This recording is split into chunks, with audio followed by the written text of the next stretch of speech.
What's the process from the moment they call you up in the morning to say you're on air in 5 minutes to them actually going on air? So basically, we will call the guest, usually on technology like a phone or FaceTime audio, which is what we prefer now, or Zoom or Teams or those sorts of things. It's very simple. We'll basically dial them on this fancy software that we have called Phonebox.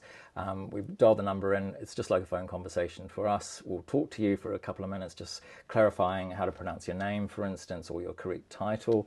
We'll say who the presenter is to you, and then say something like, "Oh, we're about to put you on hold."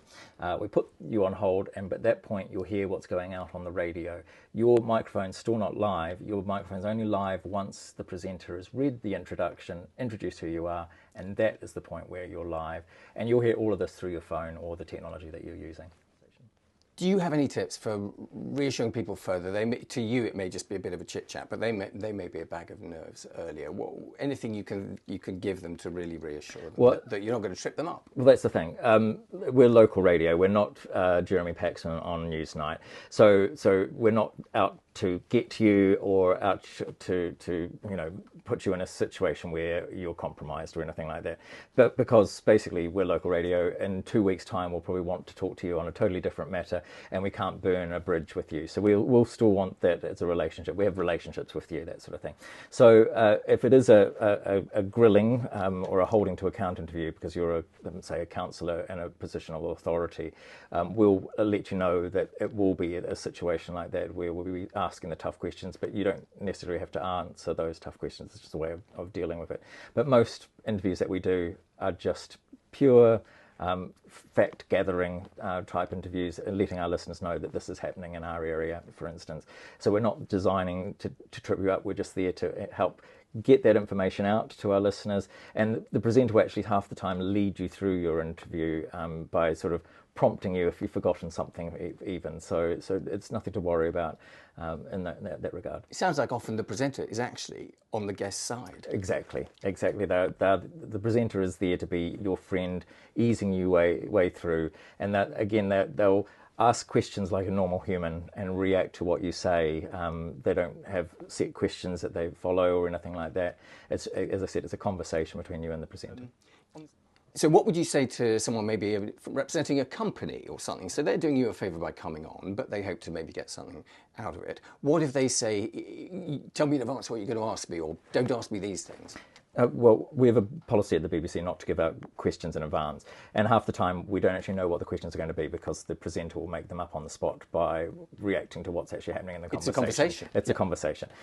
But we have no qualms about giving you the topics that we will be talking about. So, for instance, if we're talking about something, we'll say, well, we'll probably talk about X, Y, and Z, and so sort of prepare for those sorts of things in advance. And if just before the interview the guest says, "Oh, I don't want to talk about that thing," that's a bit controversial. Again, we will probably ask you that controversial question, but it's then up to you how to respond. And the simplest way is, I don't want to answer that, or I can't answer that because of legal ramifications, contractual, private matters, that sort of thing. It just makes, and as we sort of know that in advance that you can't talk about things, we'll try to steer clear of it if we know that we shouldn't be talking about it anyway. But it's all up to letting us know in advance and talking to us. What would your advice be to someone who wants to get on air because they've got something to promote? It could be their company or a product or a link to a website where they're doing something, but they also want to help you because this is a story of the day and it's relevant and topical. How do they get the line right between letting it be known what they're doing, but also sounding normal and not pushy or corporate? Well, it's a balancing act when dealing with these sorts of things. The BBC has guidelines. We can't be advertising any one particular product or organisation or anything over any other. But at the same time, we're reflecting the real world, and we can't help but mention product names, product places, companies, etc. Websites, etc. as well. And if they're useful to the listener to go to, then sure, there's no problems with mentioning all of those. It just becomes when our qualm is if you're reading off a piece of paper, it sounds unnatural, and we don't like that. And if you say the product or place or your corporation name too many times, it sounds like you're you're advertising and taking a mickey, and like the listener will be well aware that you're doing that, and so it won't reflect well on you either if you're doing that. So, but again, we will say to the listener who you are, where you're from, what organisation you represent, and so they're already aware of your position.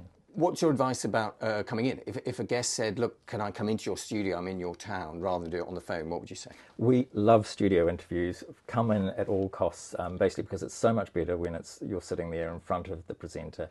You can see what they're asking and the way they're asking by their facial expression, and it relaxes you a lot more. And it's all about building relationships. We're local radio, we're here and part of the community, and so are you guys.